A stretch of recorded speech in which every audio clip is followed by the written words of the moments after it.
Bonjour Sébastien Limousin. Bonjour Jean-Luc. Merci d'être avec nous. Vous êtes aujourd'hui directeur général, délégué du groupe en charge de la distribution et du digital du groupe April.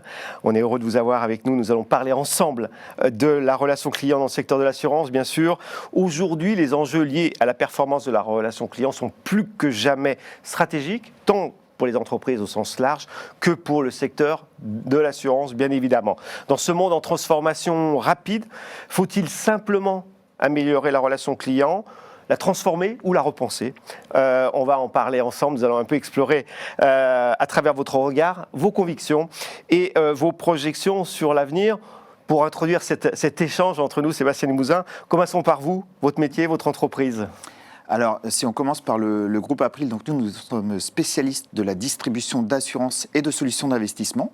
En fait, notre groupe existe depuis un peu plus de 35 ans et nous sommes un groupe on parle de relations clients aujourd'hui, qui avons créé le métier de courtier grossiste. Je reviendrai dessus tout à l'heure.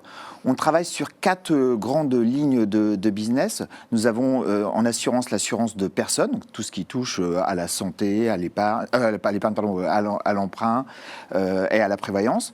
Ce qu'on appelle le pôle dommage, donc tout ce qui va toucher aux biens. La santé des expatriés, donc ça ce sont les expatriés puis les étudiants qui vont à l'international en termes de couverture de complémentaire santé. Et enfin, depuis l'année dernière, nous avons racheté une société dans les solutions d'épargne et de gestion de patrimoine. Donc ça c'est la totalité du groupe. C'est un groupe qui fait en 2024 860 millions d'euros de chiffre d'affaires et qui couvre plusieurs millions de clients dans le monde. À titre d'exemple, en complémentaire santé, nous avons plusieurs millions de bénéficiaires en France. Voilà, ça c'est pour le groupe April. Et donc moi ça fait un peu plus de 25 ans que je travaille dans l'assurance et toujours sur du métier lié à l'expérience client puisque je travaille sur les métiers du front de la distribution. Donc j'ai évolué tout au long de ma carrière sur la façon d'améliorer les processus de souscription pour faire en sorte que ce soit simple et facile pour les clients. Et j'ai accessoirement créé une start-up au milieu des années 2010 sur le métier de la complémentaire santé digitale online avant de rejoindre en 2019 le groupe April. En tout cas, merci d'être présent dans cette belle initiative sur les transformations de la relation client. La relation client est au cœur de la stratégie des entreprises et probablement de la vôtre, Sébastien Limousin. Si on devait vous poser la question des piliers incontournables, si on veut vous faire court, des 3 piliers incontournables aujourd'hui et peut-être en termes de projection à 4-5 ans? Alors, je vais vous répondre pour le marché de l'assurance. On a 3 piliers, ce sont l'exécution, je vais revenir dessus, le lien et l'enchantement. Pourquoi je commence par l'exécution? Parce qu'en fait, quand on prend un contrat d'assurance, c'est une nécessité, c'est pas un plaisir. Et ce qu'on appelle les besoins fondamentaux du client, c'est d'avoir une bonne exécution. C'est-à-dire, je prends un contrat d'assurance, le jour où j'ai ce qu'on appelle l'aléa en assurance qui survient, il faut que l'exécution soit parfaite. Ça, c'est la base avant d'avoir le reste. J'aurais beau avoir une très bonne relation client. Si ça fonctionne pas, c'est pas bon. Donc le premier sujet, c'est l'exécution, et on va revenir tout à l'heure dessus. L'exécution, ça repose sur les hommes et puis les nouveaux outils digitaux que l'on a maintenant pour améliorer cette exécution. Ensuite, le lien, c'est le lien justement entre ces outils digitaux et ce que nous, on va mettre dessus en termes d'humain. Aujourd'hui, quand on parle chez April d'expérience client, on a 2 catégories de clients. Le client final, le consommateur, que tout le monde connaît, et puis nous, on a nos clients intermédiaires, parce qu'April, on a 2 canaux de distribution. Le canal direct, mais qui est notre plus petit canal, où nous, on parle directement aux clients, et puis ce qu'on appelle le B2B dans nos métiers, qui est le courtage de proximité. 85% du chiffre d'affaires d'April passe par ce courtage de proximité. Et c'est quoi la relation que l'on a? C'est des entrepreneurs qui nous confient leurs clients. Donc nous, en termes de relations clients, je dois être dans l'excellence pour leurs clients. Vous avez une responsabilité forte. Voilà, mes premiers clients, ce sont ces courtiers. Donc on travaille vraiment sur les 2 et on doit créer du lien avec eux. Et on verra tout à l'heure dans nos échanges, quand on parle de ces courtiers de proximité, c'est souvent des toutes petites entreprises. 85% des courtiers de proximité sont moins de 3 salariés. Donc on doit les aider sur le devoir de conseil, sur les outils, etc. Et puis enfin, après ce lien, on a l'enchantement. Et l'enchantement, c'est ce qui vient derrière, qui va faire la petite différence par rapport à nos concurrents. J'ai bien fait mon exécution, j'ai mis du lien. Comment je fais pour aller au-delà? Et ça, c'est toute une culture d'entreprise, la culture client, qui va nous permettre d'avoir ce petit avantage. Le dernier kilomètre, vous savez, quand j'ai passé le dernier obstacle. Le fameux obstacle du dernier kilomètre. Donc, effectivement, exécution, lien, enchantement pour vous, Sébastien Limousin. C'est les 3 piliers incontournables de votre relation client. On va parler aussi de la mesure de la satisfaction client, parce qu'on sait que c'est un élément très important, probablement pour vous, votre entreprise, cet indicateur. On sait que dans l'assurance, la perception client est importante. On arrive à des moments un peu délicats dans la vie du client, très souvent. Un risque est survenu. Est-ce que selon vous, la transformation de la relation client passe aussi par une transformation dans la façon dont on mesure l'expérience et la satisfaction du client? Alors, nous, la mesure, c'est plutôt un outil qu'on va faire pour faire évoluer notre relation client. La mesure, il y a la mesure classique, le fameux NPS, le Net Promoter Score, qui est un baromètre.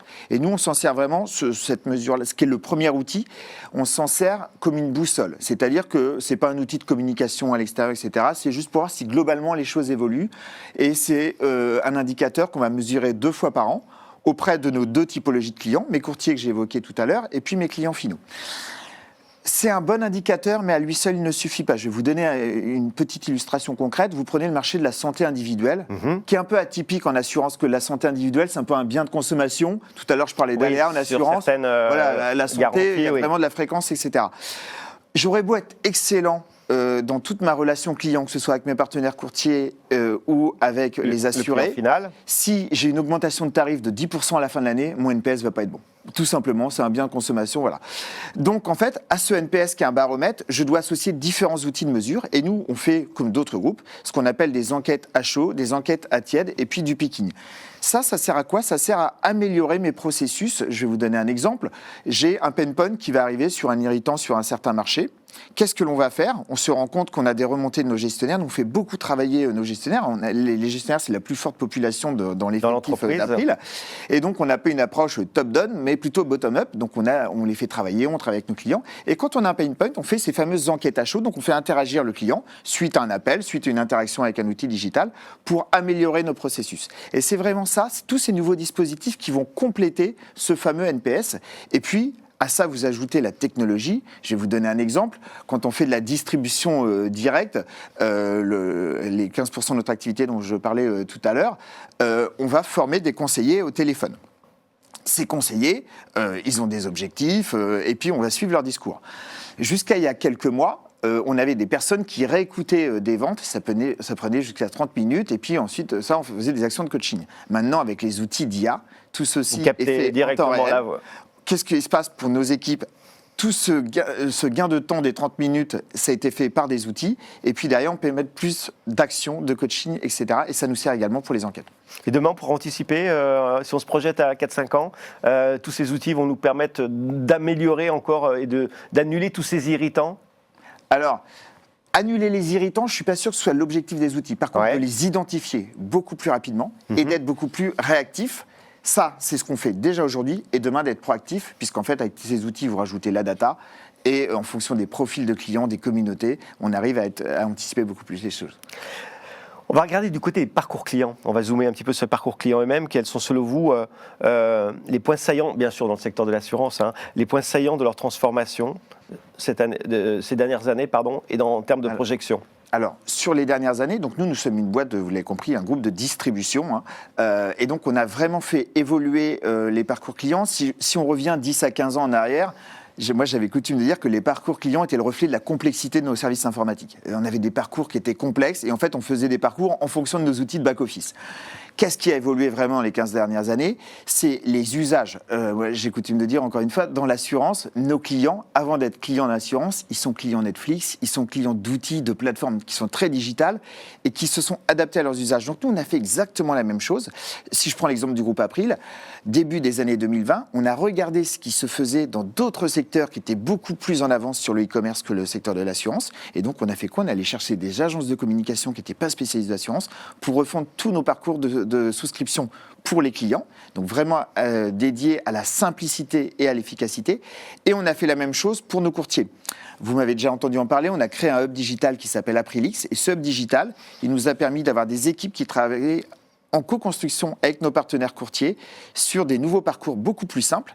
Et ces parcours, ce n'est pas uniquement de la souscription, mais ça embarque tout ce qui est le devoir de conseil pour nos courtiers, et puis enlever tout ce qu'on va appeler la paperasse. Je vais prendre un exemple très simple. L'assurance emprunteur, on a des déclarations médicales.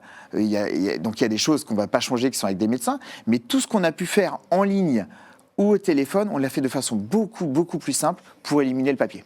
Réduction des contraintes pour le client final dans son parcours. C'est simplification extrême. Voilà. Et puis vraiment avoir un parcours qui soit fluide. Le but, c'est que quand j'ai un client ou un partenaire courtier qui soit sur mes interfaces, il ne se pose pas de questions, il n'a pas besoin d'appeler un service pour comprendre comment ça fonctionne, et on s'adapte vraiment à son mode de consommation ou à son mode de distribution pour mon partenaire courtier. Et y compris sur des risques un peu compliqués en termes de gestion, peut-être l'assurance emprunteur. Alors l'assurance emprunteur ou la prévoyance, tout ce qui est médical, voilà. Ben, en fait, je fais ça. Il y a des choses qui vont être beaucoup plus compliquées que souscrire un contrat moto sur Internet. Mais en revanche, comment cette complexité, avec des outils, donc maintenant l'intelligence artificielle qui va être derrière ces fronts y contribue, je fais les choses beaucoup plus simples et puis surtout avec moins de rupture. Une vision 360 déjà pour vos courtiers. Dès la distribution, dès les dans votre plateforme Aprilon. On parle d'expérience client depuis tout à l'heure, Sébastien Limousin. Beaucoup parlent de culture client. On voit des injonctions de certains dirigeants d'avoir dans les entreprises une culture client. Est-ce que la culture client, ça se déclare ou est-ce que ça se construit réellement ? C'est quoi votre point de vue sur le sujet ? Malheureusement, ça ne se déclare pas. Et je vais revenir sur le groupe April. On est un groupe qui a été fondé il y a 35 ans sur ce fondamental qui est la culture client. En fait, il y a 35 ans, on avait des assureurs qui étaient des très grosses sociétés et des petits courtiers, nos 85 clients. Et quand je dis petits courtiers, il n'y a rien de négatif, mais des petits acteurs. Oui, en termes de taille. Et on n'arrivait pas à avoir le lien. Qu'est-ce qu'on a fait ? On a créé un métier qui est le métier de grossiste pour apporter de la satisfaction à ces petits courtiers. Et donc tout ça, c'est de la culture client. On a créé des produits spécifiquement pour eux, on a créé des process et puis on a apporté des solutions de gestion qui étaient adaptées. Tout ça, ça se fait avec ce client et ça se co-construit et c'est ce qu'on fait depuis 35 ans. Et tout à l'heure, je vous parlais d'un mode de fonctionnement qui est bottom-up et pas top-down. C'est vraiment la culture client. On a la plus grosse force vive de l'entreprise qui sont des gestionnaires qui sont en contact de nos clients tous les jours et donc on travaille avec eux. Et on co-construit. J'avais pris l'exemple d'Aprilix tout à l'heure où on a co-construit nos parcours avec nos courtiers. Au même titre, on a des clubs clients. On a 5000 clients, par exemple, sur l'assurance de personnes qui co-construisent, qui interagissent avec nous, que l'on interroge en permanence. Donc là, je ne suis pas sur les enquêtes sur la NPS, je suis sur la façon de travailler et de construire les choses. Et puis, on a plein de rituels, on a des journées dédiées à l'expérience client, plein de choses, des partages de collaborateurs. Donc, c'est vraiment quelque chose qui co-construit.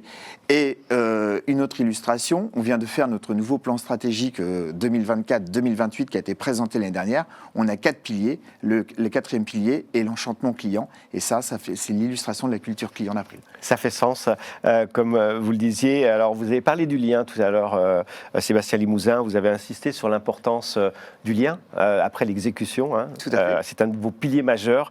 Est-ce que les dynamiques qu'on va appeler communautaires, si vous en êtes d'accord, que l'on voit exploser dans d'autres secteurs d'activité, sont aussi en train de transformer peut-être notre secteur de l'assurance ? Vous partagez ça ? Alors, je ne sais pas si ça transforme, mais en tout cas, ça contribue. Alors, nous, on est un acteur multispécialiste, hein, je l'ai dit tout à l'heure, on a 4 pôles d'activité. Et dans ces multispécialités, on a des produits qui sont assez transverses. L'assurance santé, ça concerne tout le monde. Et à l'inverse de ça, on a des niches de l'assurance très affinitaire. On travaille sur la moto, ça ne concerne pas tout le monde. On va travailler sur la RC décennale, parce qu'on travaille sur des particuliers et des professionnels. Peut-être aussi. Sur la plaisance, exactement. Et donc, on est habitué à adresser ces niches. Et quand on adresse ces niches, on va les adresser de façon totalement différente. Déjà, nous, on est un groupe, mais en fait, c'est un ensemble de sociétés. Il n'y a pas de standard de relation client en fonction des niches que vous évoquez. On n'a pas de standard. Et en plus, on a vraiment des lignes d'activité des sociétés sur chacune des niches. Vous citiez l'exemple de la plaisance.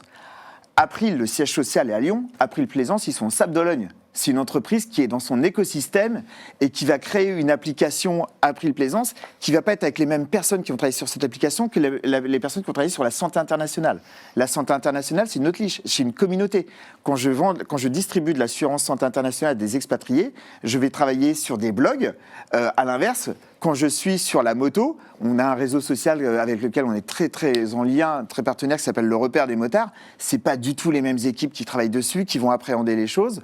Je garde l'exemple de la moto, c'est d'actualité. Je ne sais pas si vous avez suivi le Grand Prix moto au Mans ce week-end. Johan Zarco, qui est un ambassadeur d'April depuis des années, a gagné. Il y avait des équipes April qui étaient là-bas, qui travaillent sur cette niche avec ces clients-là en permanence. Donc on travaille vraiment de cette façon-là. Ça, c'est sur nos lignes de business. Et puis on a des communautés de clients. Je vous évoquais tout à l'heure sur l'assurance de personnes. On a une communauté de 5000 clients qu'on anime, avec lesquels on interagit sur la façon de concevoir nos offres, la façon d'interagir avec eux. au moment, dans la vie du contrat, et puis bien évidemment au moment du sinistre. Et on fait la même chose avec nos courtiers, je vous l'ai évoqué tout à l'heure, au sein d'Aprilix, on co-construit avec eux, et on a des clubs, c'est-à-dire qu'on a des courtiers qui sont spécialistes de l'assurance emprunteur, par exemple, on va avoir des régionales, on va avoir des personnes, quand il y a la loi Lemoine, où on a vraiment été impliqué dessus, donc la loi Lemoine, c'est la substitution en assurance emprunteur. Je change un contrat bancaire pour passer par ce qu'on appelle un alternatif. Voilà. Et bien là, on va co-construire avec eux, et on rencontre cette communauté de courtiers qui travaillent sur l'assurance emprunteur, qui ne sont pas les mêmes que ceux qui vont faire de la RC décennale. Avec une relation client singulière, en affinité avec cette communauté. Voilà. On a évoqué tout à l'heure le lien, la culture client, mais aussi en arrière-fond la technologie. Sébastien Bouzin, vous l'avez évoqué, on le sait que c'est un levier puissant, de plus en plus puissant. Selon vous, on ne va pas faire un éventail, on ne va pas faire un catalogue de technologies. Quels sont selon vous l'outil qui font vraiment la différence aujourd'hui en 2030, et en 2030. Alors, nous, la technologie, moi j'ai toujours coutume de dire, c'est pas une finalité, c'est un moyen. En revanche, on investit bien évidemment massivement dessus. Juste pour vous donner un chiffre, horizon 2026, 140 millions d'euros d'investissement sur les outils informatiques /digitaux. Je mets ça dans le même ensemble. Ceux qui sont le plus utilisés aujourd'hui, donc on a parlé tout à l'heure des parcours, donc je ne vais pas revenir sur les investissements pour la simplicité, etc. On a beaucoup investi ces dernières années sur tout ce qui est data. Et maintenant... donc récupération de la data, voilà. Et oui, exploitation de la data. Et exploitation de la data. Ça, c'est très bien et ça nous a permis de faire beaucoup de choses sur la personnalisation et l'amélioration des parcours. Maintenant, et là malheureusement, je ne vais pas vous étonner, je vais vous faire une réponse que vous allez entendre par ailleurs, on investit tous beaucoup aussi sur l'IA, mais l'IA, ce n'est pas que l'IA générative, c'est tout ce qui est automatisation des processus, etc. Et ça va nous permettre autre chose, et je vais revenir sur le troisième point majeur, après l'exécution et le lien, qui est l'enchantement. L'enchantement. Vous savez, le petit kilomètre supplémentaire. Qu'est-ce qu'on fait avec l'automatisation et l'IA, et qu'est-ce qu'on apporte à nos gestionnaires? C'est de la simplification. Aujourd'hui, toutes les équipes de gestion travaillent sur des process, et ça, c'est pas propre à April, et passent du temps à faire des choses, à faire des tâches, et puis derrière, à répondre aux clients. L'IA, tout ce qu'on fait en termes de ce qu'on appelle des POC, de Proof of Concept, ou que l'on teste aujourd'hui, comme beaucoup d'autres acteurs, c'est fait pour aller avoir un gain de temps, d'efficacité, au profit de nos clients finaux, bien sûr, mais de nos gestionnaires, et de justement ce temps gagné, aller le chercher pour avoir ce kilomètre complémentaire. Je prenais l'exemple tout à l'heure des écoutes clients. Aujourd'hui, grâce à des outils d'IA, et ça c'est déjà en live, on n'est pas en 2030, on arrive à écouter 100% des écoutes clients avec des outils qui nous remontent tous les petits irritants, également les émotions, et donc mes équipes de formation sont concentrées sur l'efficacité derrière. Donc l'IA comme tous, mais l'IA concentrée sur l'augmentation du temps pour les conseillers, c'est ça? Alors les conseillers, les gestionnaires. Les gestionnaires. Voilà. Le gestionnaire qui doit aller chercher une information sur un contrat qui a 15 ans, parce qu'on a des clients qui sont chez nous depuis très longtemps, tout ça c'est automatisé. Et quand je parle d'IA, encore une fois, je ne parle pas que d'IA générative, c'est IA/automatisation. Tout ça, c'est ce qui va faire accélérer, parce qu'en fait, le besoin client, il n'évolue pas. Ce qui change, c'est la façon, les usages dont on parlait tout à l'heure, et les attentes qu'il a vis-à-vis de nous.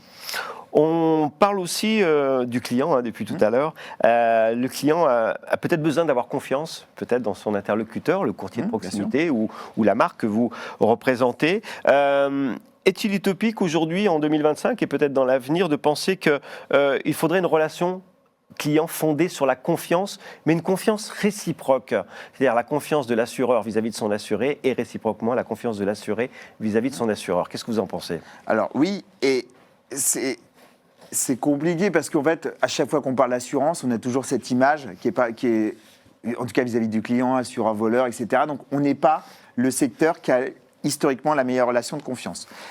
Et pourquoi? Parce qu'en fait, on n'achète pas une solution d'assurance comme on achète un bien de consommation ou un service.